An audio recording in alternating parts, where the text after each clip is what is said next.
Oh, yeah. It's on, ladies and gentlemen. Oh, it's on.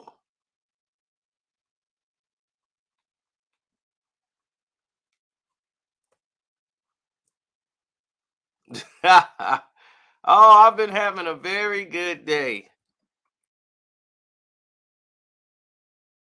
A very good day.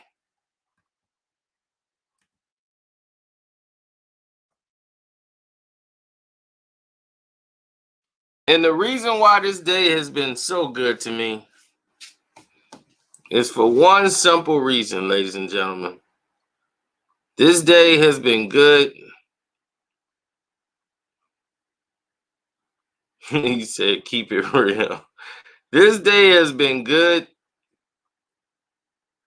because lies have been exposed and the truth came out.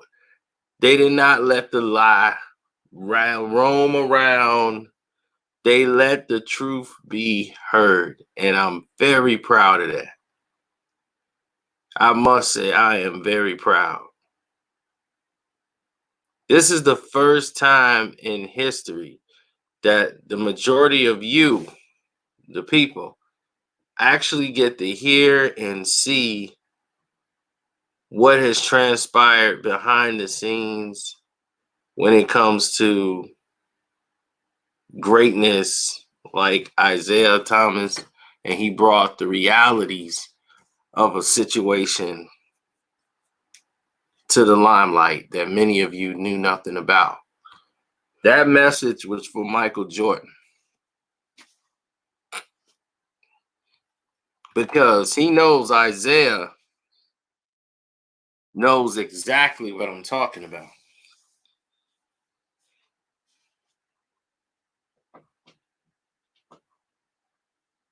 Oh, they're not going to send any notifications out. I already know.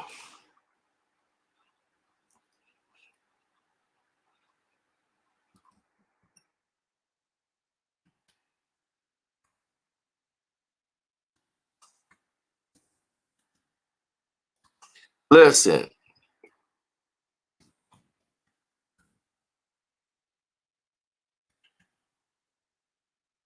many people don't know about Wilt Chamberlain. Okay, I had to send some notifications out to people so that they would know I'm live because they're not gonna send the notifications out. So you got to do it for self sometimes.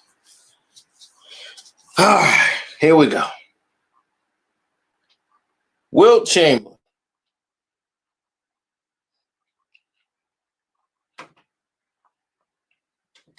Wilt is one of the most dominant players probably in the history of the game. Seriously.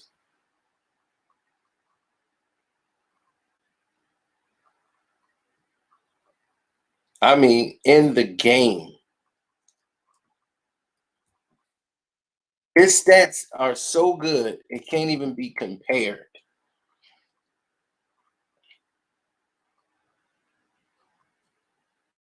It can be compared.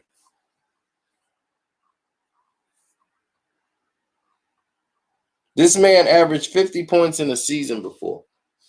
He actually led the NBA in assists while averaging over 30 points. He's averaged 40 points in a season, 50 points in his first season.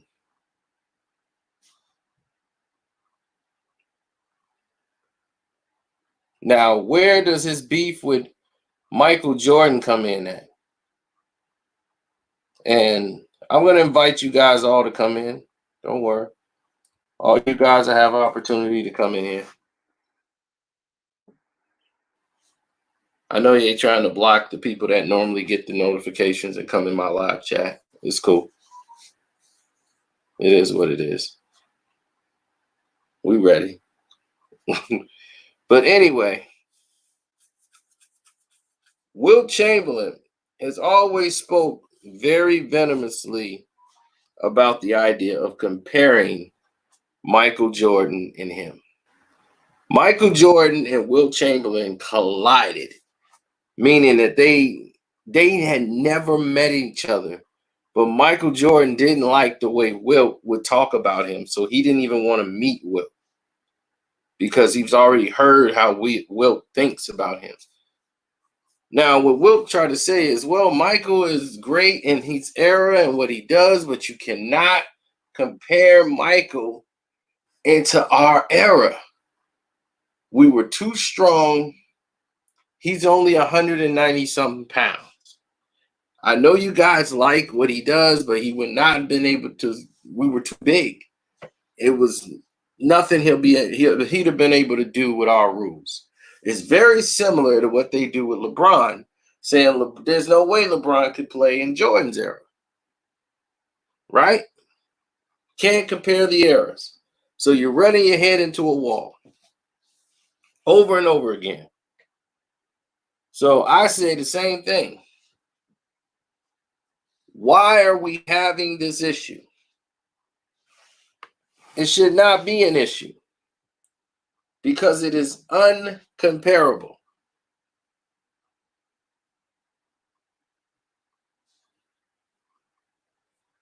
But not to Wilt.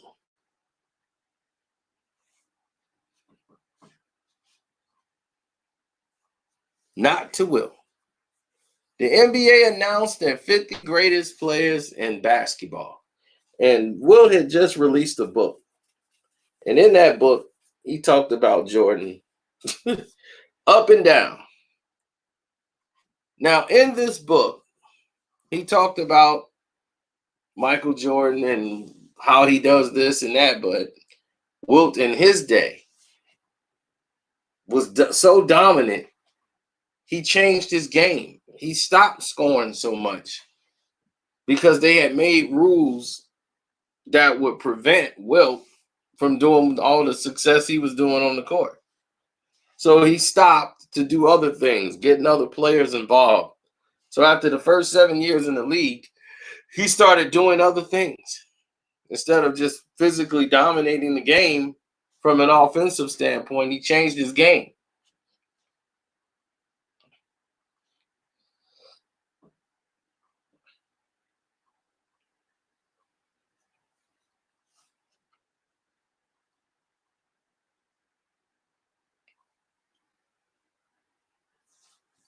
So when they had the 50th greatest players,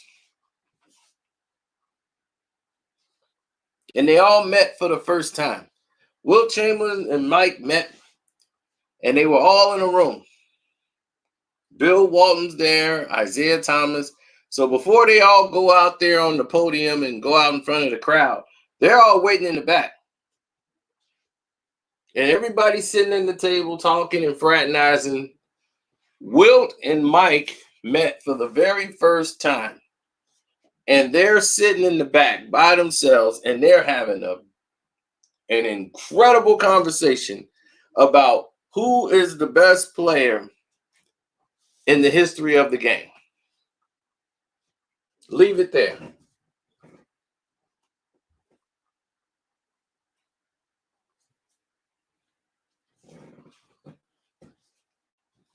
Normally, you hear Michael Jordan give you that answer about.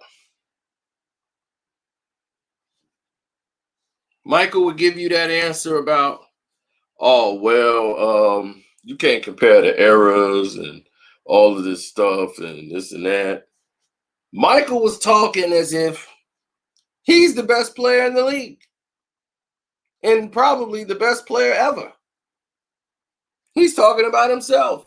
And this is the first time anybody has really ever heard Michael put himself on this pedestal because he normally doesn't do that publicly. But one-on-one, when he's talking like, you couldn't beat me. And like, Wilt was making Mike so frustrated because he's telling him how he couldn't. He was like, how could you guard me? I could beat you from the three. And Wilt is like, do you know I had a 52-inch jump vertical leap? I was the long jump champion. I was the decathlon. I bench press 600 pounds. And it was no joke. He was telling the truth. Wilt Chamberlain could bench press in hhis prime 600 pounds, and he could run like a gazelle. He was literally a freak of nature. Michael Jordan is way too small and was way too scrawny to deal with Wilt. Like Will said, I probably would have dunked Michael Jordan through the rim. That was more of a reality than him dominating and just gonna dunk over me and all this. That's not gonna happen. I'm not one of these stiffs. And what really got Michael and what really got under Michael's skin is the fact that Wilt wasn't really talking about himself at first. He was saying, you're not better than Jerry West, Bill Russell, Elgin Baylor. We don't know where you rank. I want to see you with them, how you would match up with them before you could match up with me. That's what really got under his skin. That's what really got him boiling. So if y'all want to get in, you can get in here. I sent y'all the link.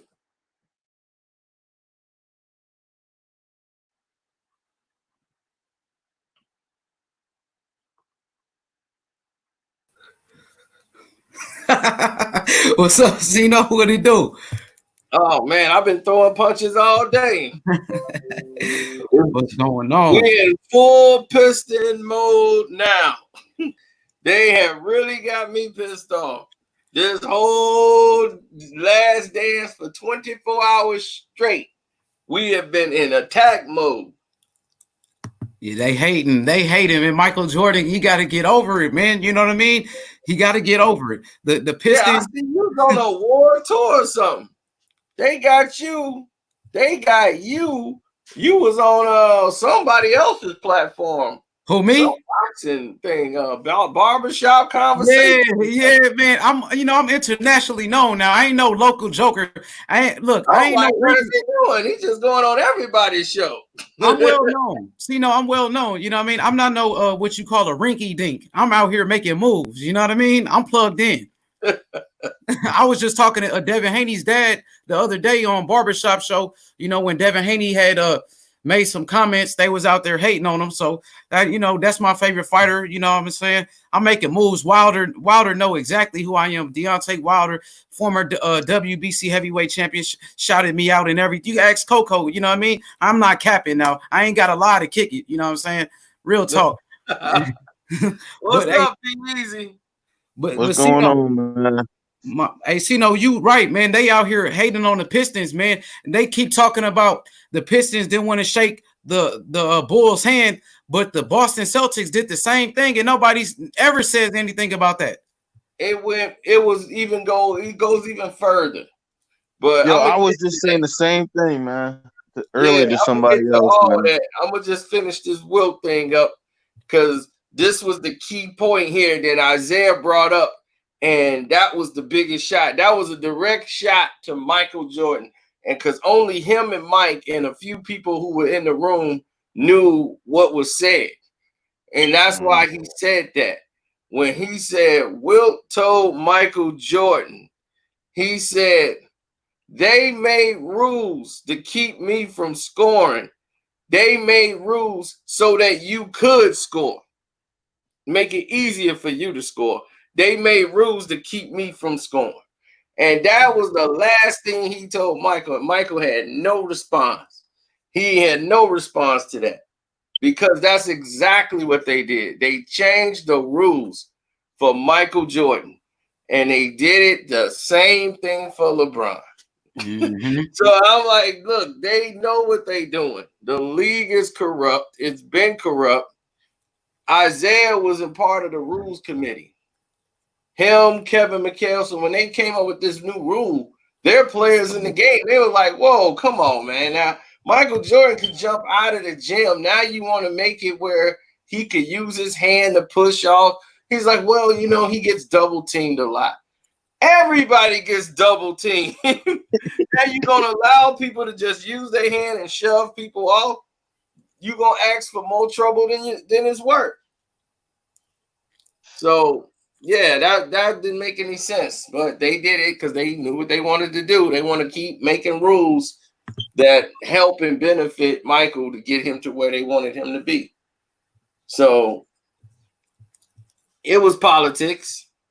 But the way they disrespected the Pistons as if the Pistons was just a bunch of bums and thugs. I'm like, thugs? If we was thugs, why in the world would you go and recruit thugs? You went and got 3 of our players and put them on your team. Why would you do that? Because you couldn't win without them. You want to know, how was y'all doing this defensively? Teach us. So you got Sally, Rodman, and Edwards. Mm-hmm. Buddha was our low post scorer. He was very intricate with the team. I talked to another delusional Bull fan today. He's going to tell me, yeah, they ran over to the Bulls. Ran over to the Bulls. I'm like, the Bulls went and got them. They didn't run to the Bulls. I'm like, why would they run to the Bulls? They want to win a championship. Why? The Bulls ain't won in 2 years. So I'm like, in 2 years. I told somebody the other day, I'm like, they went and got Rodman. Right. After they lost. They obviously needed somebody. Yeah, they got beat by the Orlando Magic. They traded Will Perdue for Dennis Rodman straight up. That was the trade. Right. So they obviously needed another piece to get to where you wanted to be. People be tripping, man. And it was crazy. All because Dennis was a superstar. They couldn't deal with it in San Antonio. The man was averaging 24 rebounds a game. 24 rebounds a game. And y'all getting mad at him? He doing his job. David Robertson, I'm like, this dude playing all the defense. He ain't taking no shots in the game. He averaging 22, and these are playoff games. 22 rebounds, 23, 24. He got 0 points, but he's shutting everybody down. And I'm like, David's supposed to be the guy. It's like, dude, David Robert, I put you in position. You got a most valuable player when I was here. I made it easy for you to just go off. You ain't had to do nothing. But he was too soft. So that's what happened with him. He couldn't sustain. But I'm glad Isaiah came out, man, because normally he would just stay quiet, sit back, and everybody else got to do it. He spent the entire morning. He went on every show and let the whole world know this BS ain't finna ride no more. And I'm glad, because before he would have sat back, I've been, come on, Zeke. We riding for you, man. This is bull. Michael Jordan, this is what I hate. The NBA paint this false narrative every single time. When it comes to the Chicago Bulls, team for team, they are not the Detroit Pistons. The Pistons were better than them. Look at the personnel. You got Joe Dumars, Isaiah Thomas, Bill Laimbeer, Rodman, Rick Mahorn, Mark Aguirre, Vinnie Johnson. You got Sally. You got about 8 players. I didn't even probably name Edwards. That's 9. They got 9 players that are better than the Chicago Bulls. Who you got besides Jordan, Pippen, Horace Grant? Who's the third guy? BJ Armstrong. BJ Armstrong. He's not even an all-star. He's a guy off the bench. Paxson is starting. So you got Paxson and Bill Cartwright. I'm like, are you kidding? Who's on your bench? Craig Hodges? Ed Neely? Y'all, that team is a bunch of overrated bums. That first 3-year team to me, was the most trash I have ever seen win a championship. That team had no business being in that category. They were inferior to me. They had no business being there. Hell yeah. Yo, Cino, man. What I did like what Isaiah Thomas said today when he mentioned Dennis Rodman, how when Dennis Rodman was a part of the Detroit Pistons, he wasn't drinking or smoking. You know what I mean? It was a good team environment. It was like a family, and that's what he needed. But when he got to Chicago, they let him go to Vegas and party his ass off when he needed help. Isaiah Thomas was like, man, he needed help at the time. He instead of, y'all letting him go party and stuff, you know what I mean? So I really appreciated what Isaiah Thomas said right there. Right. That's why Isaiah is smart, man. That's what people don't realize. Isaiah really should give a damn about all that. That was really just a shot at the Bulls players, at Jordan, Pippen, and all of them in their organization. It's like, you guys let Dennis, y'all just used him for his ability, but you didn't really care about him. Like, we cared about him. He was our brother here. And if you watch the teams, if you watch the Pistons and you watch the Bulls, everybody on Detroit is rooting for the next guy. Mm-hmm. Everybody rooting for the next guy. They are brotherhood. It's a family. You look at the Bulls, they don't even like each other. Scotty don't like Michael like that. Dennis, Michael, they had no relationship. They don't even, that is non-existent. They never really hung out at all. He was like, me and Michael barely had a conversation that wasn't on the basketball court about the game. We barely had any type of conversations. So he's like, we had no relationship. Scotty and none of them. Dennis would just go out and do his thing, and they'll just be like, all right, well, bye, Dennis. They just let Dennis go off into the night. So they didn't even care what Dennis was doing. Long as Dennis came in there, played, and they just kept, pacifying what he was doing just so they can get production out of him. Just keep him going, keep it patched up, keep him on the court, keep him winning. But they ain't paying attention. Like Isaiah was saying, he probably was crying out for help because he destroying himself because he wasn't the same guy.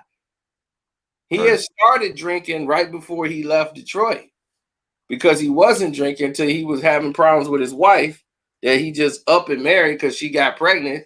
And then he was in the truck with a shotgun. And they was like, we got to get Dennis out of here. Because Chuck Daly was gone. So he was just lost. He didn't know what was going on in Detroit no more. So he had that shotgun. He was trying to kill himself at the time, wasn't it? Well, he was thinking about it. He was just, He was miserable. He was going to kill himself, bro. That's crazy. Who was that? This the real Uncle Frank right here. Oh, the real Uncle Frank. Yeah. H Money, when I'm going to see you, I'm going to put them hands on you. It's the real Uncle Frank right here. You a bitch. You a bitch. Oh. You a bitch. Show your face. You a bitch. Hey, this show ain't about.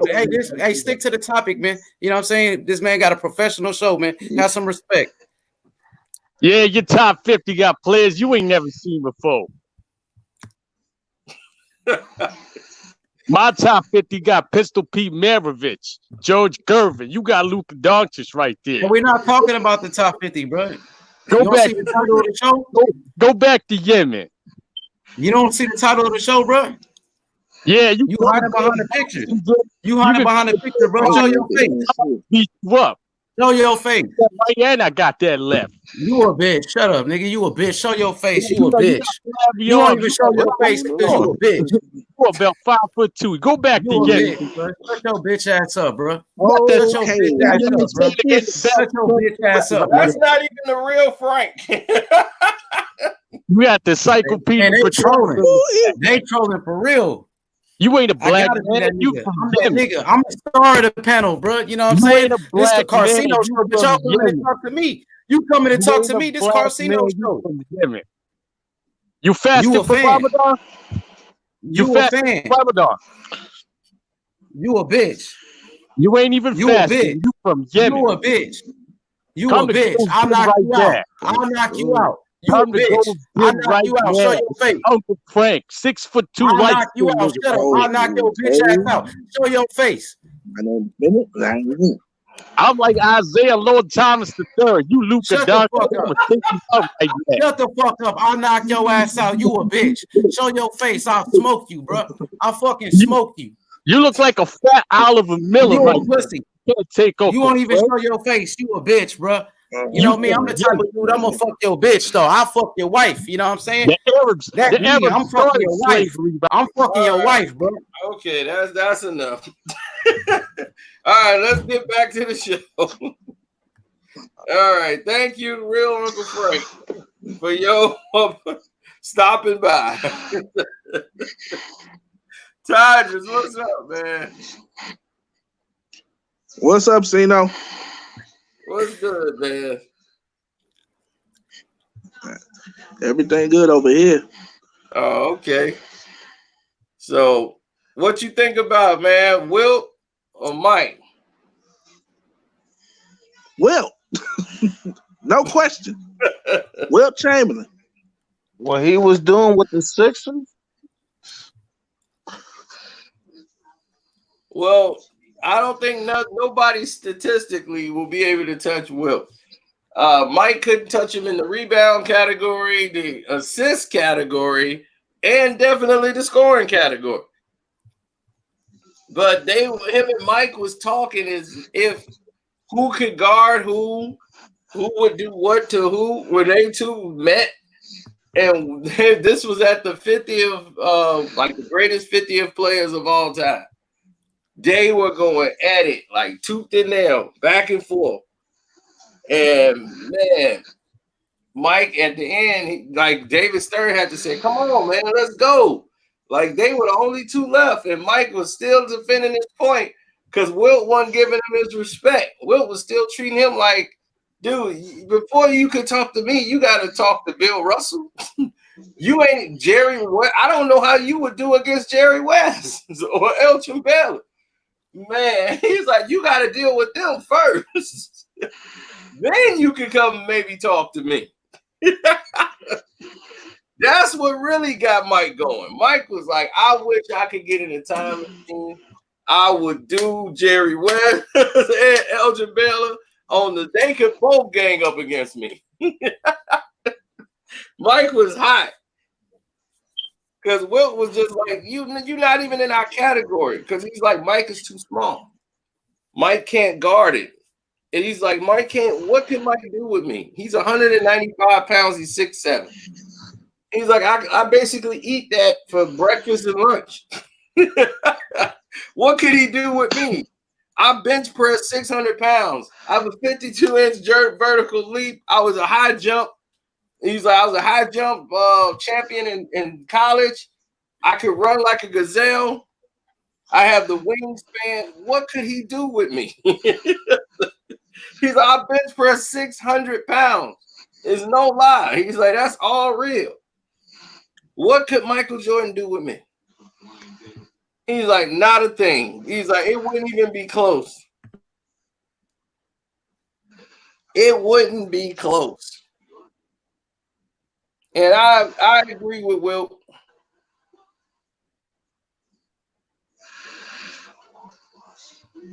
So you taking Wilt over MJ? Oh, definitely. Without a doubt. Yeah, that's definitely. Wilt has got to be up there. The only reason why I would penalize Wilt is Wilt penalized himself. He held himself back. Wilt could have done more. Damn.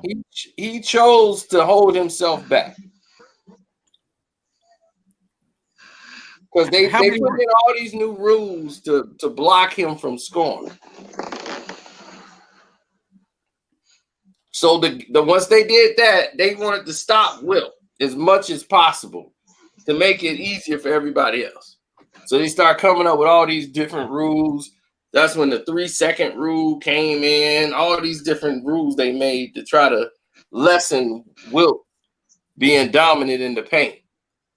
So after this, that's why he told Mike, like, look, they made rules to stop me from scoring. They made rules so that you could score more.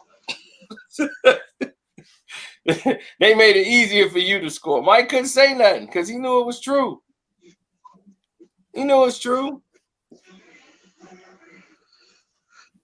So how many rings did Wilt have? Wilt got 2. Wilt won 2 championships. That's with the Lakers, right?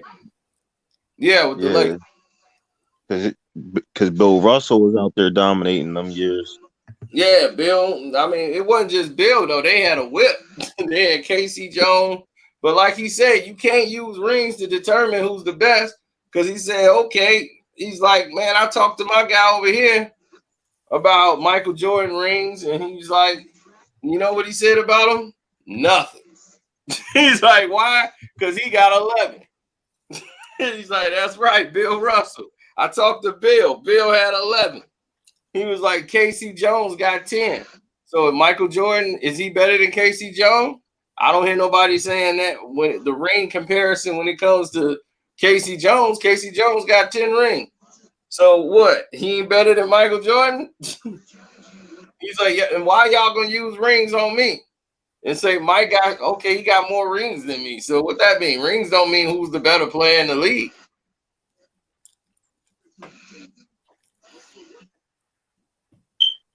A lot of people feel Wilt and LeBron are similar. I don't see it at all. Just like Will said, they didn't make any rules to stop LeBron. They making more rules to help him. So that he can never be Wilt. He don't rebound like Wilt. Wilt led the league in assists. This will be the first year LeBron's ever done that. Damn, Wilt led the league in assists? Yeah, he led the league in assists one year. I think 8 in 1967 or something. He had, but the assist was only like 8.7 assists, but he led the league in assists. Wild lead the league in scoring. They didn't count blocks then, but he had about 20 of those a game. So he really was getting quadruple doubles before it was even a thing. He was getting triple doubles before. They weren't even counting blocks and all that stuff he was doing. He was like, I average about 10, 15 blocks a game. So he's like, they weren't even counting that back then. So you got Wilt as your best player of all time? That's your number one player? No, he's not my best player of all time. To me, it's hard to even gauge Wilt. Wilt is what could have been because he was so great and dominant then. It just wasn't enough teams. So he's penalized by the time of his era because it wasn't that many teams, but he was dominant. Mm-hmm. That's the only thing that penalizes him in this instance. I couldn't put him there. I'm like, I can't say, because statistically, yeah, I could just say Wilt is the man and this and that. But if I had to put Michael ahead of him, it would be only because of the time. But this is why I was like, physically, if they were to match up, I don't know how Mike could beat him. I really don't. Mike would have to shoot threes all day. And even by doing that, I don't know how consistent Mike would be outside deep in the range. Because if he think he could just outspeed Wilt, Wilt can close in fast, and he had the long reach, and he wasn't as slow as people thought. He was very fast. He ran track. He did hurdles. He was a decathlon. That's why I'm like, he was literally a freak of nature. Nobody had ever seen anything like Wilt. You're right about that. So it's really hard to gauge the players and eras. That's what I'm saying. If LeBron played in the era of the 90s, he would be coming off the bench. That was it. He would not be able to play in that era. The game was different. Everybody was smart. And what could you do? They could defensively, he has no moves. That's easy to shut down. Teams could be real physical with you. And then they'll be like, go to the line and shoot too. All that crying and whining he do, oh no, he would have mentally cracked. Dennis Rodman would have guarded him for 1 quarter and he'd been ready to quit. He shuts down and quit now. He quit on his own teammates. This guy is not gonna make it. I'm like, this guy never made it in the 90s. He'd have been on the bench for about 2 years, and then he'd have been in the G League. You talking about LeBron? Yeah, LeBron. He would have been in he wouldn't even have made it 2 years, and he'd been in the G League. He'd been worn out. Couldn't survive.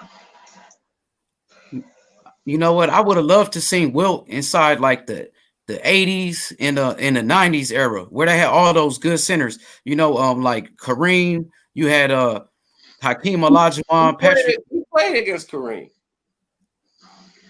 He played against Kareem. He blocked this skyhook one time. Kareem. That's when Kareem was on the Bucks, and Kareem won the title, right? Kareem. He won. Yeah, he won the title, but yeah, he played against Kareem. The thing about Wilt is just that because I think Wilt retired in the 80s. Didn't he? I think he retired in the 80s. If I'm not mistaken, I think he did retire in the 80s, but I could be wrong. But Wilt was something else, man. Hell yeah. But that 90s era, man, that when you had Shaq, Patrick Ewing, David Robinson, Hakeem Olajuwon, Alonzo Mourning, I would have loved to seen him against Shaq. Now I think that would have been a nice matchup right there. Him and Shaq. That's funny because Phil Jackson talked about who would win and the difference between the two. Because Phil Jackson played against Wilt, and that was something else. And he's like, man, Wilt. He's like, at that time, Wilt was playing different, so he didn't want to take offensive fouls at that time. Like if you came in like real heavy into him and tried to go into him, you know, he didn't want an offensive. If you fell back, he'll try to not be as physical coming towards you. He'll try to play off of you and try to score. He wouldn't try to like run you over. He changed his whole game and how he wanted to approach. You know, career average wise, Michael Jordan, he's above Wilt Chamberlain on the career average. I think Michael's like, yep, he got him. Yeah, that's because Wilt changed his game. Like Wilt's like, I could have scored more if I wanted to. Like if I wanted to go out and score, I could have averaged 40 points a game, easy. And I believe him. Nothing could have stopped Wilt from scoring, except for Wilt.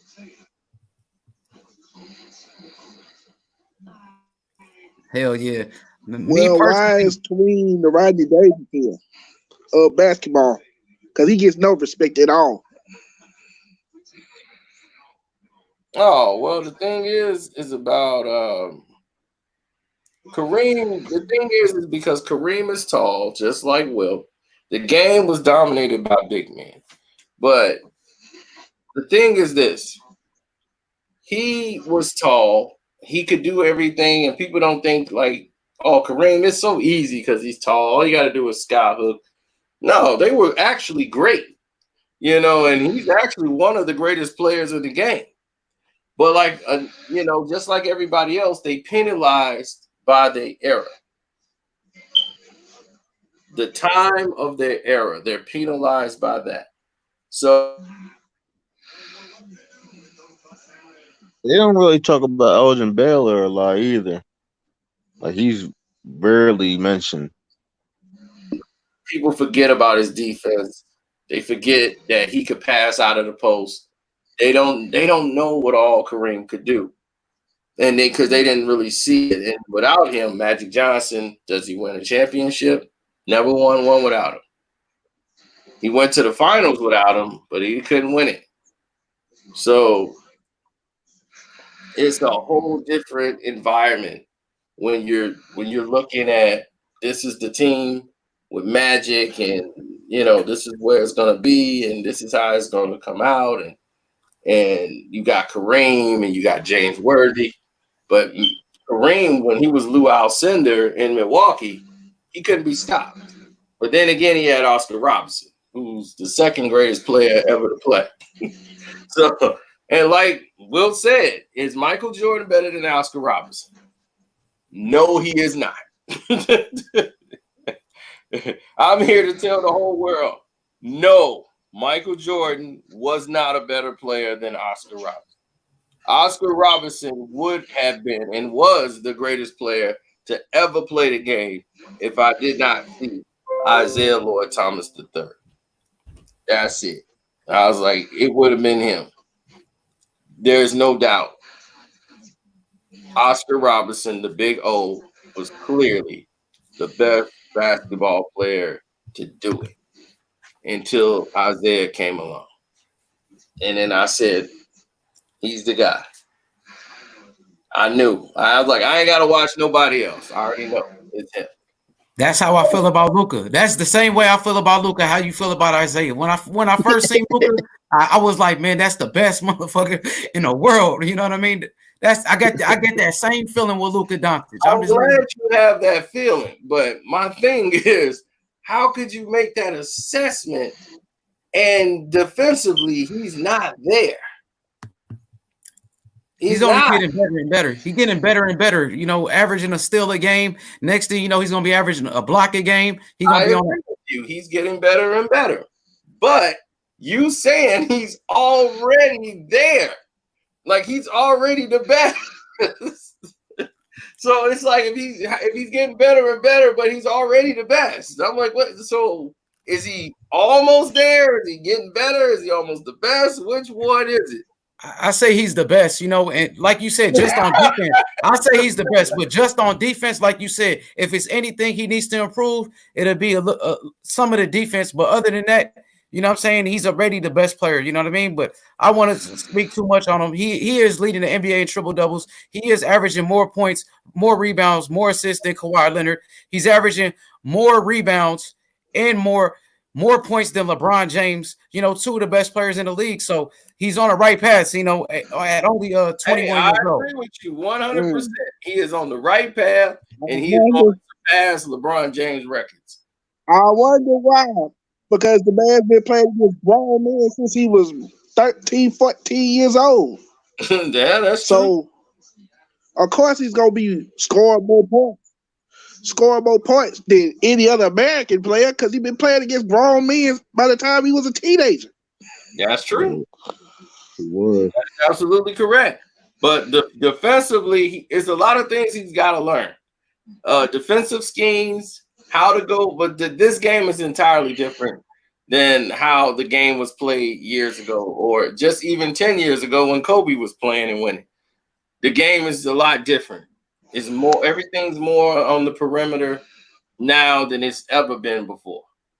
Now you don't really have to know a lot. You know, you can really it's a run and gun affair. So now he could really play in this flow because this is more European basketball than I've ever seen, which is just run and gun. So now they can just go in transition, high pick and roll, pop, stop and pop. And that's that. He is like Isaiah top 15. I agree. No, he's the best player to ever do it. But Michael Jordan is in the top. I'll put him in the top 5. See, but Isaiah told the whole world everything that I've ever said about Michael Jordan. It was just so wonderful to hear that today because I said, thank you. Somebody is saying exactly what I said. Michael had to learn. Michael had to learn how to be great. He had to go and learn. He was already MVP in 1 year and was doing all these things, scoring, but he didn't know how to win. He didn't know how. He had to learn how to use his team. He had to learn how to use schemes and sets and be smart. He had to learn how to get that good. It took time, and it took a lot of losing. But he had to learn to be more of an efficient basketball player. And that's why I told you later in his career, he was getting the same numbers, if not higher, and he wasn't killing himself to do it. He was getting the same numbers. I'm like, but he was playing smarter. He figured it out. It took him basically to 92, 93 before he realized, okay, I don't have to kill myself. I could just relax and trust everybody. The ball gonna come back to me. I'll have an easy shot. It took him a while to get off the reins of being, all right, it's my time. I gotta go be MJ and go crazy. He had to trust the team. It took a while. Took a long while. He wasn't figuring it out. And this is why they were losing. He couldn't figure that out. He thought like he wasn't working hard enough. He wasn't pushing them hard enough. But that's why I like what Wilt said, man. Wilt was like, no way. No way is Michael Jordan gonna beat me. I was so proud of Wilt.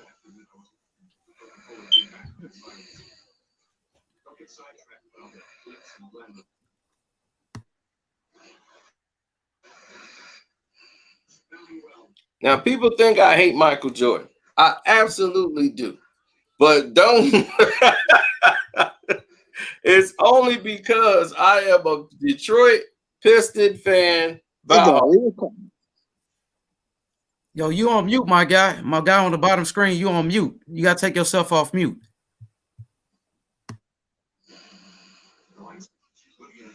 Oh, Christian? You talking about Christian?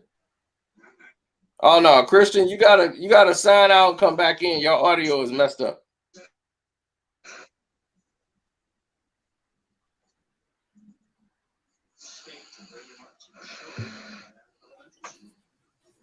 Yeah, see, no, man. I love Michael though, man. I don't know, man. That's a good debate. I like the topic right here.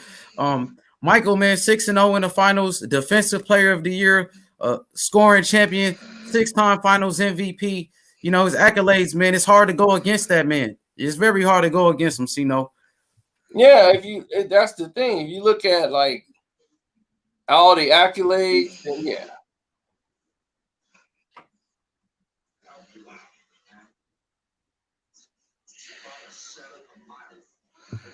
Yeah, but I seen that part in that episode when Michael Jordan, he had to make that extra pass to John Paxson, and Phil Jackson told him like, yo, you got to make that pass. You know what I mean? See, he wasn't that good of a passer. That's why I like Luka so much, you know, not to be just on Luka, but his understanding of the game. He's already making these passes. You know what I mean? He already got that understanding of the game. You know what I mean? So he's advanced, man. But Michael was a warrior. He was a warrior, man. And, you know, just to go through that Pistons team the way he did, he learned so much going against those Pistons. Once he got through them, it was everything else was easy for him. And he said it like beating the Pistons. He was like, man, that was even better than winning the championship. That's what he said. Well, of course, because they're the team that owned it. Whenever you beat the team that owned you for 3-4 years in a row, then yeah, naturally you'll feel good when you beat them once. But that's all they did was beat us once. And that was it. But they were at the end of their rope. So it was like, okay, you guys won. That's it. But let's listen to Wilt. Jordan, and that's all you can ask for from any athlete. Now, is there anything you want to ask me? Yeah, I mean, listen, I know that basketball is a team game. Right. And you've already made Michael number one. Mm-hmm. But if you had to have Wilt against Michael, my prime and his prime, how much money would you be willing to bet? Wow. You think you could have beaten Michael in your prime? He would take you outside. He shoots from the three-point arc. Then you try to come on and get him. He'd dribble around you. I run the 109.5. I have a 52 vertical bench press, almost 600 pounds. Michael would probably be going. Wait a minute, 600 pounds? 600 pounds. I think you're exaggerating. You're out of your mind. We all exaggerate a little bit, but this case, I'm going the other way.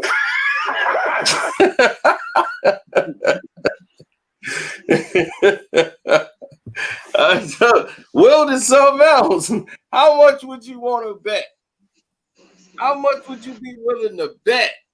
That's what Wilt want to know. My prime and Michael prime. How much would you be willing to bet? How much do you want to run?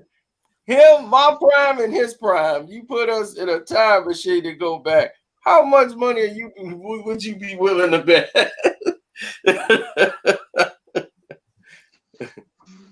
Yo, that's crazy. He said he bench pressed 600 pounds. 600. Unbelievable. And the man could come out the building. Yo, So, my mic working? like- My mic working? Yeah, your mic good? working. Yeah. All right. I'm good So- with the mic. The mic good? Oh, okay, cool. Yeah, No, man, I you love Luka, man. I love Luka, bro. But he gotta finish. His problem is when we in the fourth quarter. Cause I lived in Dallas, so I got to see some of that game. So I lived in Dallas.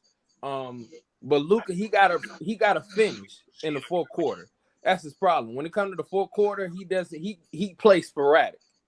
And see, that's why I choose Trae Young over him, because during the stretch in the fourth quarter, Trae Young is Trigger Trae. He's Ice Trae.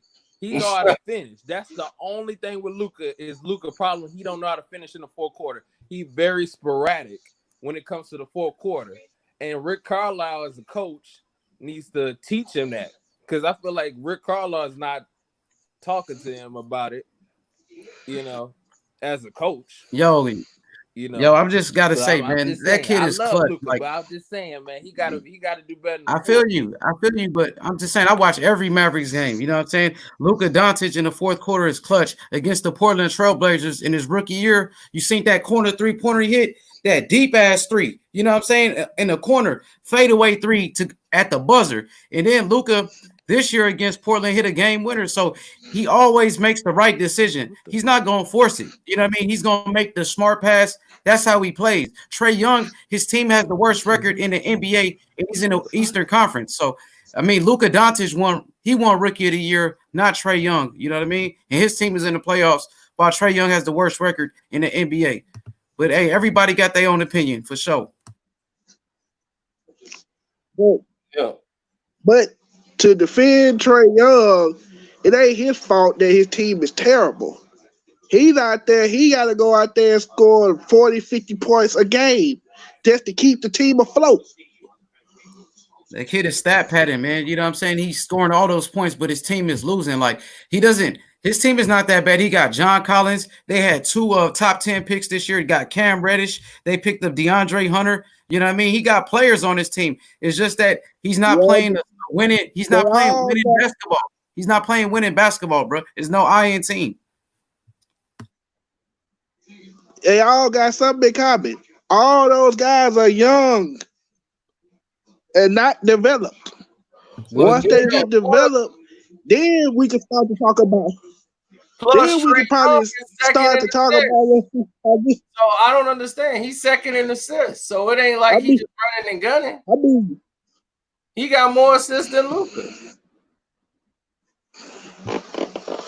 Well, I know Luka averaged 9 assists. I got to check on Trae Young, but Trae Young he's not a winner, bro. I've seen plenty of players that came into the NBA scoring 30 points a game and wasn't hitting on shit. Like, I seen Jerry Stackhouse give me 30 points a game. I seen a lot of guys. Yeah, but I've seen this guy he's turning the franchise around. Who? He Trae Young turning the franchise around. It used to be nobody in the seats. People are coming there to watch him now. Kobe Jordan came to see him play. That's her favorite player. That was her favorite player. Rest in peace. Yeah, rest in peace. She also came to watch Luka play, and she took a picture with Luka. And Kobe was on the bench playing with Luka. Kobe was telling Luka how good he was. You know what I'm saying? Kobe even said it. You know, he even said how good Luka was. But Trae Young is not even on the same level as Luka, man. And he's older. Trae Young is older than Luka. Yeah, Collins was suspended for 25 games. He's on the Eastern Conference, though. You put Luka in the Eastern Conference, Luka will be first seed. He'd probably be the number 1 seed in the East right now, man. So I'm not going to make no excuses for anybody. I don't make excuses for players, especially when they in the Eastern Conference playing against the worst competition, and he got the worst record in the NBA. He's not a winner. He's beating the West for the past 2 seasons. The East has been whooping on the West for the past 2 seasons. Yeah, but the East won the championship last year. Yeah, that's because Durant was hurt and Klay Thompson he was out for the playoffs. That's the only reason why they won. On the West last year, the Miami Heat. Look what they doing. They destroyed the West. I mean, everybody been whooping on the West. The East. This is the best the East has been in about 10 years. Once they got rid of LeBron, ain't that something? Once he out of there, everything improved. You look at Philly, Milwaukee, Miami Heat, all these teams, they've been whooping on the West. The West, the ones that's been sucking, they ain't been playing up to par. Like 4 teams. that's even worthy. Who the Western Conference? Yeah, it's only like 4 teams. It's only the Clippers. I mean, LA, Denver. because the league. The thing is, nobody take the Nuggets seriously, but the Nuggets can play. They got a lot of teams that could play, but they just can't close. And that's championship worthy. Like Portland's supposed to be way better than what they are. Their record is, but they can't close games. They don't have any scheme down the stretch. It's all Dame. Either Dame gonna do it, or if he don't, CJ. They play individual hero ball, and that's how you get to see a team with so much talent don't win. That's it right there. They don't know how to play with each other. They gotta split them up. They should have been split up 2 years ago. I'm like, you can't have CJ and him play together. It's not gonna work. You can't win. Dame Lillard doesn't need to play with a guard. He needs to play with a big man. He doesn't need to play with a guard anymore. He needs to play with a small forward or a big man. LaMarcus Aldridge he's too soft and he want to be played. Yeah. That's his problem. He's a 6-time All-Star, bro. They gotta wait. 6-time All-Star, bro. The Nurkic come back. Anybody could be an All-Star. Anybody could be an All-Star. It doesn't mean that he's good in his element. 6 times. The thing is when it's hot in the trenches, you're not gonna be able to hit those little pretty 5-foot jump shots and all that. You're gonna have to go to the basket aggressive and try to slam dunk that ball. It's the playoffs. It's an entirely different temperature. You got to come in there ready to play hard and ball. And he don't. He fold up every playoffs, just like DeRozan. They think it's a regular season game. And San Antonio ain't did nothing with Lamar Aldridge in there. And I told people, I said, dude, he's the reason they going to lose. Because every time when you need that big bucket, he is not going to deliver. That's why I let him go. I saw it in Portland, and they was like, man, we got to let this guy go. He just ain't got no dog in him at all. He gonna keep it on. He gonna keep it on 3 for the whole game. We're gonna be like, dude, you got to turn up. Okay, 3 1/4. They was better though. They was better with LaMarcus Aldridge, bro. They were. They weren't a better team. They were a better team without LaMarcus because LaMarcus slowed the pace of the game down. They need somebody that can run. See, somebody like Aaron Gordon could play with the Trailblazers. Somebody like Rudy Gobert could be playing with the Trailblazers also. He would fit great with their team because what Terry Scott likes to do, he likes to have see, Dame doesn't need another dribbler. I'm gonna show. He needs a shooter. He need more shooters on the team with him and a big man that can rebound and play defense because they got too many guys. They got guys that can't play defense and can't rebound. Whiteside cannot rebound like he feels like he want to play when he want to play, and that's his problem. He's not. What's his name got hurt? They missed that. They missed what's his name? But he's not good either to me. You talking about nah, because he's poorly defensively. His mechanics are off. I thought he was a pretty good addition. He's a good offensive player off the bench, but for a starter, no, he's not a starter. He's a bench player. What do you think, Sino? You think he's a good that Portland starter? Okay, you going in and out. What would you say? What happened? Your audio was going in and out. Can you hear me, Mr. Sharp? I mean, I thought they had a chance to, do something with Nurkic. Yeah, Nurkic just got hurt, and that messed things up. He could run the floor, and defensively he's okay on the pick and rolls, but I like him better on the weak side screens. So he's good there, but he's kind of like what Bogut was for the Warriors, and that's why losing him in the finals, you lost him in game 6. Well, I have the same problem about hearing people. You got to put in earphones to fix it. Put in earphones first to fix it. Like, get out of the chat and then put in earphones to fix it. Because I had the same problem. Just put on earphones. Got you.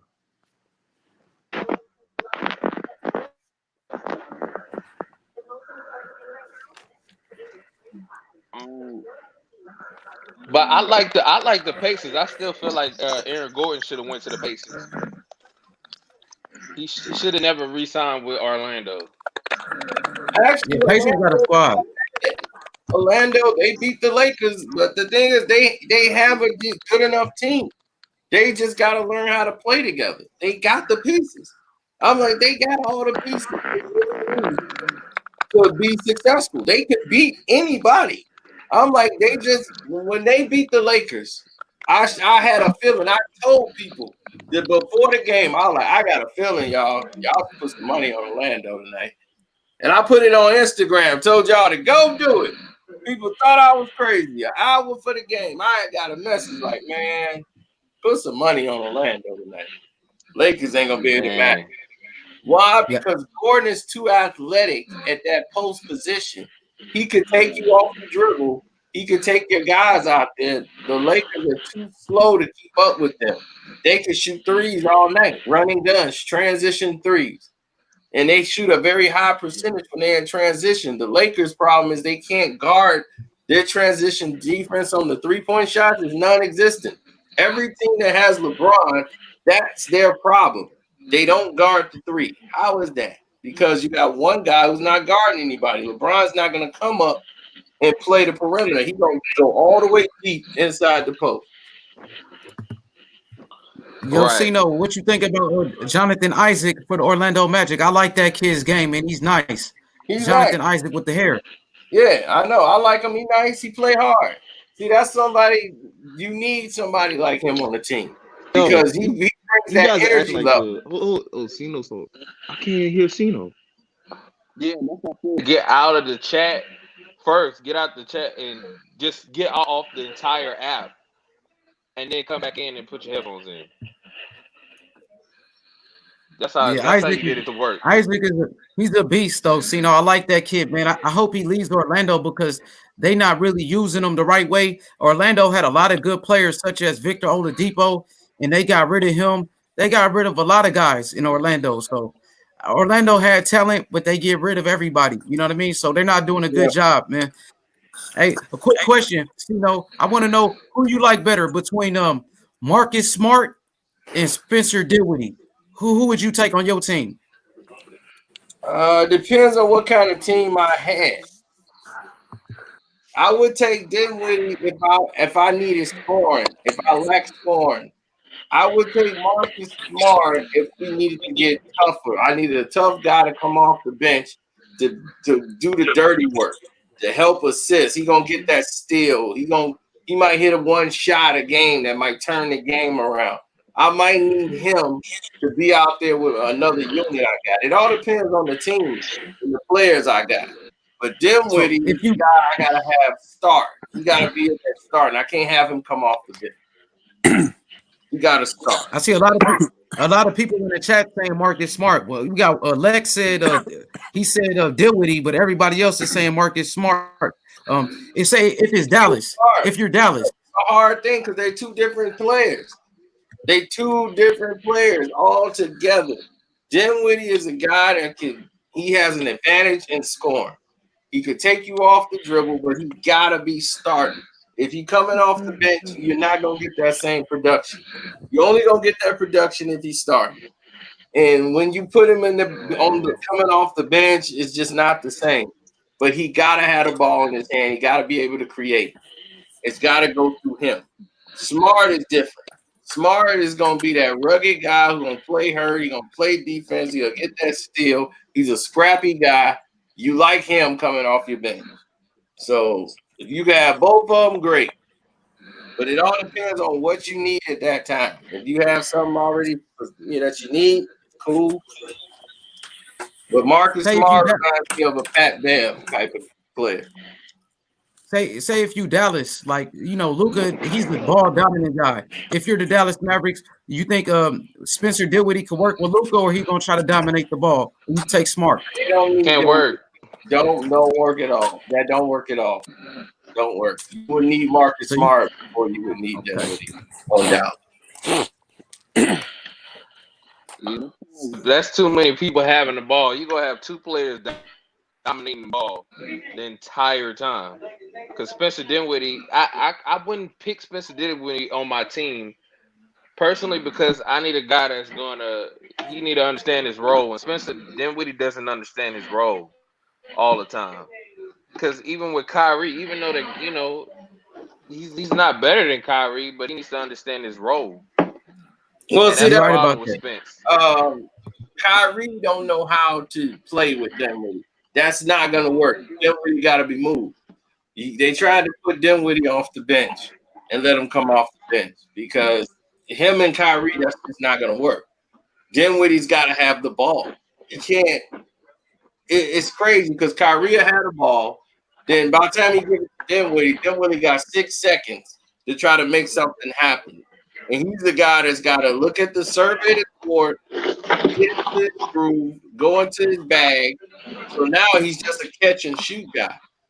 Now playing with Kyrie, he's got to be a catch and shoot because Kyrie gonna cross somebody over, then find somebody, but the shot clock is late. So he's getting it with like 5-6 seconds. And this is why they were arguing and having all these fights in the locker room already. So the locker room already divided because you got people that was like with Dinwiddie because they were like, man, when Kyrie wasn't playing, we were scoring well. I was getting touches, he getting touches. Now Kyrie here, we ain't getting all the touches. This guy want to be the point guard and score 45 points. I didn't like that. I hate how they do Kyrie because they can't say they played better without Kyrie and he barely played. That was just ridiculous. He barely played in the season, and when they did, his problem with Kyrie's only problem is sometimes trusting his teammates, and he has to trust his teammates. But I just don't like how role players today play. People don't want to accept their roles, and that's the problem with players. Everybody think that they're a star, and that's the problem. You're not a star. You're just not a star. You're not a star. You side with H Money Dazzing right now? You say what? You siding with H Money Dazzing right there. After all the hard years. Troll, man. This dude's trolling your show, bro. They here to troll your show, bro. Lame ass dudes, bro. Why I took lame ass dudes, you know what I'm saying? We talking about basketball, bro. Ain't nobody want to get on the panel right now because of H Money. Here we go again. Oh man. You want to kick me off the show, Cino? I'm the real. They lame as hell, right man. These dudes lame, bro. They can't. Come on, bro. I made this panel. You lame as hell, bro. I'm taking you a all bitch, dog. You a straight bitch. Shut the fuck up. You a bitch, man. Shut that bitch that shit up, bro. Shut your whole ass up, bitch. You from Yemen. Shut your whole ass up, bitch. Shut the fuck up. You a bitch, bro. That's not. You know what I'm saying? That's not even Uncle Frank. I don't know who that guy That's is. his people, though. Uncle Frank got exposed, bro. He hurt, bro. He got to send trolls up in here. He won't even show his face. He's hurt. See, no, that's what I do. I expose people, bro. Hey, back on another note. Anyway, he said all them people work with him. That was Frank. He came here as a disguise, man. You know what I'm saying? That's what you call he came in as undercover right there, bro. That's undercover right there, bro. Hey man, I get your pain, man, but Uncle Frank, yo, he cool, dog, man. Chill, relax on it, man. Uncle Frank, cool, man. Y'all go ahead the peace up, bro, because we can't be having this animosity in the chat. He a hoe, bro. You know what I'm saying? Man, look, you I can't don't know speak what for the y'all next gotta do. man. Let him speak for himself. You ain't got to speak for no grown man, bro. Man, he cool, man. I'm gonna ride for Uncle Frank, man. We just gonna have to kill all that animosity, man. It's a family show over here, man. That's what we do over here. I feel you, but fuck them. Come on, man. We can't be cursing too much, man. We gotta keep it PG. You know what I'm saying? That's what we gotta do. We gotta do that because they definitely. Come on, man. You know we gotta keep it PG. I mean, if you go throw some shots, just do it without the cursing. That's it. That's all. Yeah, but let's talk basketball, like I was saying, bro. Before the trolls came in. Yeah, man. What was talking about? My first what was talking about? A lot of points. Then I stopped. All right, I'm gonna listen to Wilt for a minute. I try to do other things. I was asked to do other things, and that's what I did. In the last 7 years, it wasn't about points to me. It was about trying to do other things. So when they compare me with Michael's averaging 31 points for his lifetime. I averaged about 30 points for a lifetime. But I stopped scoring. Understand? Like I'm saying, so if I had continued to score, I would probably be averaging 40 points for my whole lifetime. Does that make me the best scorer? I really don't know. But one thing I do know, in all the years where I was usually scoring all those points, I was leading the league in percentile shooting. And that's also important because if you take all the shots, you should be making the highest percentage. I mean, there are guys like Charles Barkley who shoot 54, 55%. If he shot as much as Michael, he'd be scoring more points. You have the 4 highest averages of all time, and I mentioned at the top of the show, and this is what's stunning to me, to average. And I don't know if people truly, the general public, truly can appreciate what it means to average 50 points a game over and into. He averaged 50 points a game, 44 points a game, 38 points a game, 37 points a game for his team. 30 is another one. Like I said, the man had so many records. It's crazy. Leads like if you go look on, like, because I play 2K just like he does. He's like in scoring, like he owns the record 5 times. The other person to go under him is like I think it's Kobe is under him, or James Harden. I think that's the only other person under him, like, for scoring. He's like he leads like so many records, and he's like his name is there 5 times for like 3 different records. And I mean, for every record, That's ridiculous. Putting him in a category with Mike, it just ain't even fair. Look, hey man, I told you on Instagram, man. Look, man, I wanted to snuff Mike because he was out there lying. Yeah, I mean, but that's what they do. That's why I can't stand him, because that's what they do. And I live in Chicago too, and this is the most delusional city I've ever seen in my life. They believed all that monkey garbage that's going on. They believed they were actually they were really good. I'm like, dude, y'all really sucked. You think John Paxson could guard Isaiah Thomas? I'm like, that's one. That's mistake 1. 2, Joe Dumars. He used to guard Michael Jordan. You think Joe Dumars was beating up Michael Jordan? He was all-time defensive player too. I'm like, everybody on that team, we're about 8, 9, 10 players deep. Y'all, that players, we got 4 players that went to the Hall of Fame. 4. That's not even real. 4 Hall of Fame players and a coach. So you can't just beat people up and get in the Hall of Fame. It don't work that way. But you got stupid Bulls fans who they're not even basketball fans. They just Bulls fans. So they only come out fans. Documentary. And now they back around like they back in the finals or something. I'm like, no, you guys ain't been nothing since Jordan hit that shot. So this is why this is the only reason why y'all here now, so y'all can celebrate. So this is all y'all like, yeah, we was great in 98. It's like, yeah, remember the Bulls? It's like, yeah, we were great. I'm like, yeah, but what have you done lately? You guys have done nothing. The Pistons have been back to the finals twice and won another championship. What have you done? Y'all haven't done nothing in this millennium. So y'all ain't done nothing. Michael Jordan been retired for over 20 years. And y'all still sitting here with the same. Y'all finna have another dismal season next year. Y'all just hired y'all first black general manager. That's it. That's all they did. Another guy who finna screw the team up. They ain't going nowhere. Yo, Sam, do you think that Pistons team is the best team of all time? Greatest team ever assembled. Facts. I agree with you. They changed the game. No, and now everybody plays like they play. They changed the rule to where the high pick and roll. When Lambert, they used to do a pick and pop. When Isaiah would come out, the league, they changed the rule and said you can't do that no more. You can't have 3 people come up to the top. They changed some stupid rule in the league because Isaiah that's messed up. Yeah, it didn't even make sense. So when Isaiah was explaining it, I was like, that's dumb. Because they didn't know how to defend that. When Lambert pop up to the top, that's got to bring the big man out so Isaiah could go one-on-one with any point guard and get to the rim and lay it up.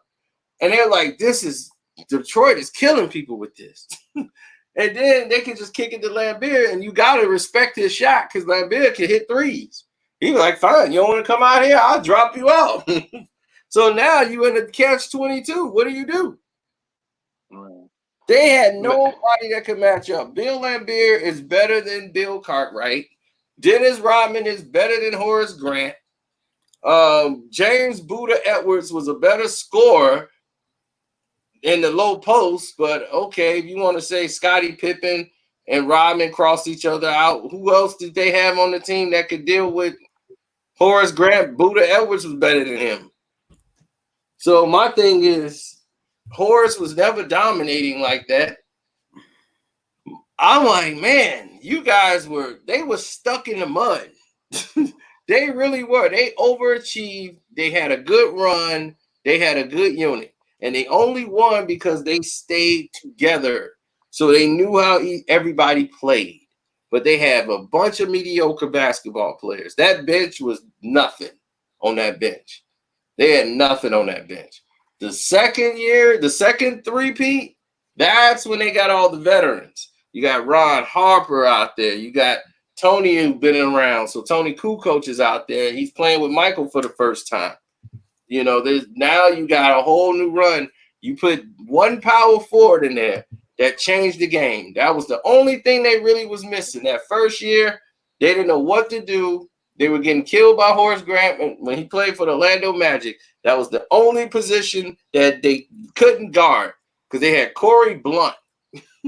Corey Blunt could not guard Horace Grant. And you could not replace Horace Grant with Corey Blunt. It just was not going to work. Horace Grant destroyed them. Every time they would go to get the ball to Horace would hit that little set shot. Every time, right over Corey Blunt.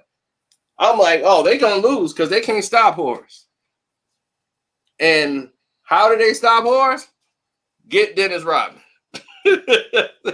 That's all you needed to put Horace Grant right back where he was belong. Put him back in check. Horace Grant was talking on there. I mean, all the Bulls players was talking on there like they was. I was like, Horace, I know you ain't talking. I was like, bro, all the times that in the highlight they showing him on the ground crying like a baby, and he talking about they ran like some. I'm like, you was just on the ground crying like a baby. What are you talking about? I know he sound retarded. He was over there talking about, yeah, you know, man, you know, I really, you know, there was some bitches, man. You know, there was some bitches. There was, you know, they didn't shake our hands. I want to shake your hand either too. Exactly. Y'all talking trash, calling us, and see every person, even a Michael Jordan fan should have a problem with them keep calling them dudes thugs. That's a problem to me. I was offended because I'm like, you're not gonna keep calling them thugs. Exactly. And I don't blame them. You're not gonna keep calling them thugs like they just some hoodlums and they was some hood rats and they ain't got no class. That's not what's gonna happen. I don't appreciate that. That's something I don't stand for. Dick Ebersol called him that. Dick Ebersol called him that. Rod That's Thorne, some racist shit. Like some thugs. I'm like, you're talking about people who are highly intelligent and probably more intelligent than anybody that's on the Chicago Bulls. What are you talking about? I'm like, Isaiah Thomas is definitely intelligent. So you got Joe Dumars, who was ran the Detroit Pistons, who was the general manager and the vice president of operations, who put together the championship team that went to the NBA Finals twice and went to like 4 Eastern Conference Finals championships. That guy's smart. So you got 2 Hall of Fame players that are smart. Okay, if you want to say Dennis was dumb, all right, whatever. Well, no one's arguing with that. Dennis wasn't out there beating people up on the streets. John Sally definitely wasn't beating nobody up on the streets. Lambert, I mean, his father is a multi-millionaire. He didn't even have to play basketball a day in his life. His dad was right here in Illinois, was vice president of the biggest corporation out here in Illinois. He made more money than his son. He was the only father that made more than his son who was playing basketball in the NBA. He didn't even have to touch a basketball. super rich, didn't have to do nothing but play like he was broke and play harder than everybody else on the court. So I'm like, Lambeer was well educated and was not even close to being a thug. So I'm like, where was the thugs? Like how they keep throwing it around to this day. They keep throwing it around. That's the thing that killed me. I'm like, thug. I'm like, what you trying to say now? That's my thing. I'm like, what you trying to say now? Like now it's getting to it's. They've been saying this for over 30 years now, and now I'm like, all right, well, enough is enough now. I'm like, y'all gonna have to figure out another term for them. Like I don't like bad boys, okay, but thugs, y'all, you got to let that go because that's ridiculous at this point. Because it's disrespectful. And the fact is that in the NBA, this is the team that changed your league. They were the ones flying planes. They had their own plane. You didn't buy them that plane. The owner bought their own plane. Y'all was still flying commercial. He was like, not my guys. We're going to have our own plane. We ain't had no championship, nothing. We were selling out 63,000. We played in a football stadium. We selling 63,000 seats. We had the attendance records in the NBA. The Detroit Pistons. We got the attendance records. Not nobody else. Us. The Detroit Pistons. Highest scoring game in the NBA, Detroit Pistons. We got every record. Almost all the records is us. We was highest rated games. Detroit Pistons games. Us. Once again, we in the top. Biff, they weren't the only team throwing blows. There were multiple teams throwing blows. Of course, I don't like that they just single out one team and say this is the team. We just gonna pick on them, and this is the team. When Larry Bird, literally, first of all, let's not even talk about Larry. You literally had Dr. J and Larry Bird fight each other on the basketball court while Charles Barkley holding them like, yo, Larry him. But they're thugs. I would call Larry Bird a thug. He was out there punching people and scratching and kitty fighting. That's thuggery to me. But everybody played that. They mad because we won. That's what I'm saying. Every human being that ever watched the NBA should root for the Detroit Pistons. And the reason why I say that is that they are not every team in the world should root for them is because they went against the league. The league did not want them to be champions. They did not want Detroit to win nothing. And they said, F you, we better than everybody. They can't beat us and you can't cheat us. So we gonna take it. And they couldn't do nothing. You foul one guy out, they try to foul Isaiah out. We're gonna foul him out the game. We 10 deep. So it's hard you can't control that. We could have Microwave come in and hit you up with a quick 15. It's hard to control. You don't know where the points gonna come from, but you know one thing, that Detroit is gonna win that game.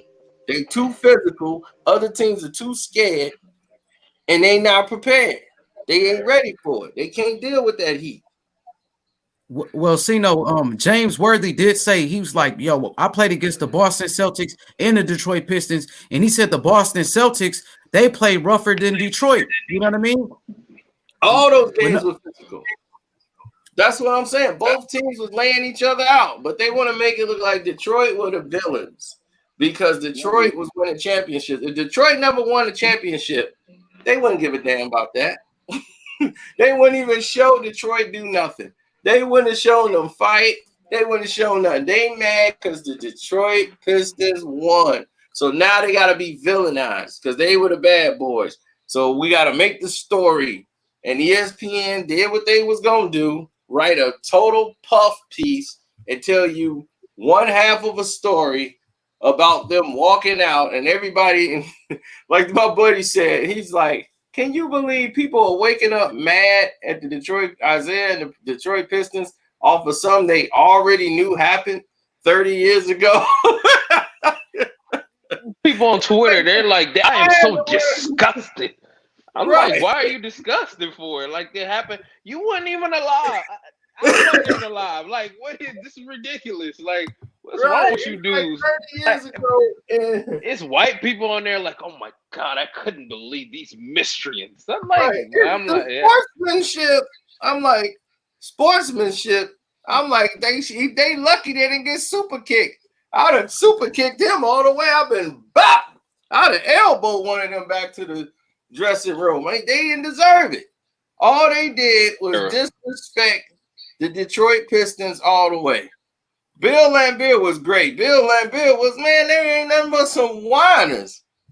All they doing is whining. Yo, Cino, you don't think it had Cino, you don't think it had nothing to do with race because Detroit had a black superstar and Boston had a white superstar, Larry Bird, so they gave him a pass? It could be, but the thing is, it had nothing to do with race. It's all about the theory of what Dick Ebersol wanted. Dick Ebersol wasn't around for all that. He didn't see that wasn't even the way it went. That other teams just walk off. Nobody come over really and congratulate. That they ain't really do that. When you pass somebody up, when you win the championship, they come over and congratulate you. People just get off the floor. And that's normally how it happens. So, and like later on, they might meet you, like, let's say in the locker room, or they might come up to you and congratulate you or something. But what Michael Jordan did was he went to the paper. He did an interview after the game on the court and disrespecting the Pistons right by their bench. It's like, who does that? And disrespecting them, trying to take away everything they done, and trying to say they dirty for the game and all this stuff. Like, dude. The Pistons never did that to the Lakers. The Lakers never did that to the Celtics. Celtics never did that to the Lakers. Nobody ever. Once you won, you won. And Michael Jordan at this time ain't won a damn thing, and he talking like that. Like, yeah, this is the end of dirty basketball, and nobody want them. They're bad for the game. They bad for the game, and then they're supposed to shake your hand after you've been talking like that. You lucky you ain't get smacked. I'd have smacked him probably in the mouth. So they probably would have got it. They probably would have got it all the way back there. I mean, they probably would have said, like, hey, good game and everything, if he didn't do what he did. Play around. I could not play with Mike or play against Mike. Cause see, I would have had to slap the shit out of Michael Jordan because Michael Jordan had one time for me to be saying something crazy. Because I'm like me, I'm cool on the court. I'm cool on the court. I agree with you 100%. But I'm like, man, Mike be saying some stuff. I'll be like, look, hey, I'm from the suburbs too, but I'm from the suburbs of whip your ass, Mike. Because Mike, you're not gonna be talking to me like you crazy. I don't care what. I don't care. We gonna have to. Mike would have to see me. You had to see me on the court. He had to see me in his dreams. He'd see me everywhere. I'd have been like Julius. Yeah, Mike will fight though. One thing about Mike, he'll fight you though for sure. This guy said, "Finna fight nothing." Laimbeer did it. Boy, I tell you must be a Bull fan because you totally delusional. He said only Zeke and Laimbeer really did it, and they the only ones who still saw it to this day. Did you not hear Isaiah? Did you not hear Bill Laimbeer? Why are they talking about it today? Is because they keep bringing it up. The Bulls are the ones keep bringing it up. They don't bring it up. The Pistons don't talk about it at all. They wouldn't be talking about it now. Y'all wasn't bringing it back up. When do you hear the Pistons talk about it, Mike? It don't happen. They don't talk about it. They don't talk about the dream team. Y'all bring this all the way back up, and then they come out and defend themselves. And then they like, man, they just whining. No, y'all whining. And Mike and them be salty at all times. Isaiah and them always show respect to Mike and all that. They always show respect to the dude. But Michael Jordan, just every time he come out, he just wants to crab on them. Right. Every single time. It's like, what is wrong with you? They used to beat them. Somebody they just beat the heck out of us. No, they beat you up with smart, intelligent basketball play. They strategically beat you. Michael Jordan, Isaiah explained it, and it just made so much sense. what the Jordan rules was, how they beat him. They forced him left. He used to dribble 2 times left, and then he have to pull up because he wasn't strong going left. He was not. He was like, he could not. Michael Jordan could not go left. He was very uncomfortable. They collapsed on his right side. They had the guy come up and get under him, so he couldn't do anything. He couldn't pass with his left hand. So Mike would have to try to switch back to his right to try to make something happen. So he'll keep going left, and they force him to take extra dribbles with his left because he only likes to take. It's a rhythm thing with him. If he goes left, he takes 2 dribbles left, then he goes back right and pulls. They watched, they studied him. They knew exactly what he was doing that made him efficient. That's why his shooting percentage was so low against the Detroit Pistons, because they knew how to game plan against him. He wasn't using his team. He didn't know how to use his team. He didn't trust them enough to get them the ball and get it back. So they used a very high basketball IQ. Isaiah Thomas is smarter than him, a smarter basketball player. This is why I always say he's a better player than Michael Jordan. He's the one that came up with the system of stopping him. The Jordan rules was designed by him, and they did it on the fly in the middle of a playoff series. Who does that? And they shut him down. They didn't even know what was going on. The Bulls is like, what's happening right now? We don't even know what. They just changed whatever they was doing. It's not working now. Michael can't get off. It's like, yeah, he couldn't get off. His shooting percentage was low, and they were losing. And they lost the very next year. They were running the triangle offense. The triangle, all that garbage don't mean nothing. In the end, it's always going to come down to Michael Jordan. They know that. In 91, the only reason why is the team was old and hurt. Okay, they were a much better team of moving the ball around, which made it harder for them to guard Michael. And Michael had improved on his jump shooting.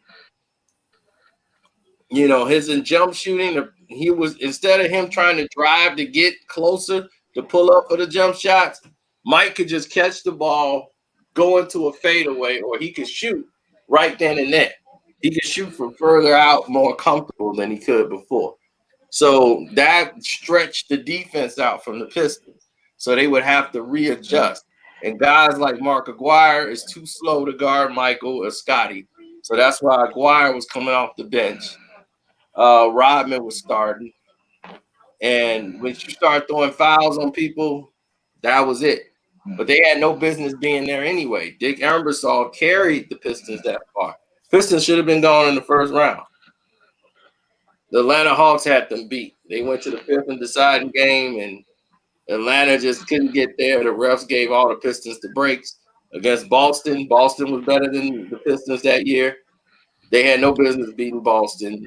And even Kevin McHale was like, I can't believe this. We should still be playing another game in Boston right now. We just got robbed. And they did. They got robbed. I'm like, man, yeah, refs are really trying to serve us up. Yo, Cino, I got a question for you, Cino. The entire playoff. Cino, I got a question. How good was Reggie Williams that passed away for the Boston Celtics? Reggie Williams, I think he had a heart attack. Yeah, Reggie Lewis is a beast. He was amazing. Low post scorer. He can do anything out there. He could score from any position. He was just reaching the peak, his prime. I mean, he was incredible. And, I mean, he was having the game of his life before, that was his last game. And who would ever thought that? And he just fell down. And he got up and everything, and they went and checked him out and found out he had like a heart murmur or whatever. And that was that. That became a wrap. Yo, I seen some highlights when he was locking up Michael Jordan, blocking all his shots and everything. And he was an all-star too. So you think he could have been one of the all-time greats, you think? Yeah, he would. I mean, we could debate like, should he be there now? But Reggie was definitely there. I mean, it would have definitely changed Boston. This is why Boston fell so hard. is that they drafted well. It's just guys died. Lynn Byers died. Reggie Lewis died. Imagine if they had Lynn Byers, Reggie Lewis, then you get Paul Pierce later on. You know, the Boston would have been nasty. Yeah, they would. Hey, man, a long time. I just saw all the future right there. It was crazy. They had Allah Abdenabi, the first, the first guy. He was named Rick Fox. Allah Abdenabi. Name, but he was kind of cool though. For real, who is that? I never heard of him. You know what? You never heard of Allah Abdenabi? He was a decent player.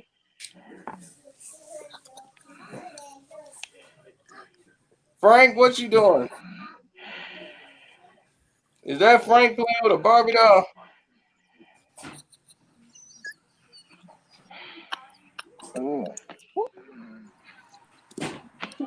Okay. The trolls, man. Cino, they trolling. Cino, man. Come on. I tell you.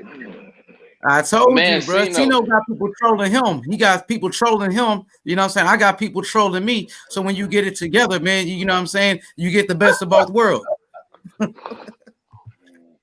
Man, Tino, man. Get involved. Yeah.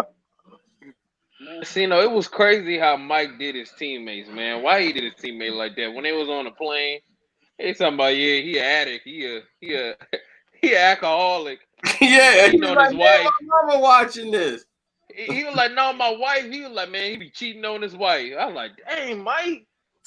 Man, I couldn't be my teammate. Me, see, man, I had to snuff dog. Yo. Everybody know that Cartwright was dirty, throwing them elbows around. Charles Oakley was physical, but it was okay. Dennis Rodman, they used to call him a thug until he became on the Bulls. Then it was okay for him to play.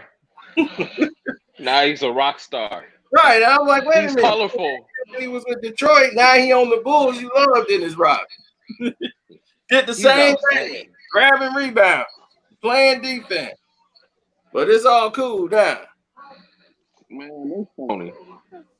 Man, that was crazy, man. Man, I thought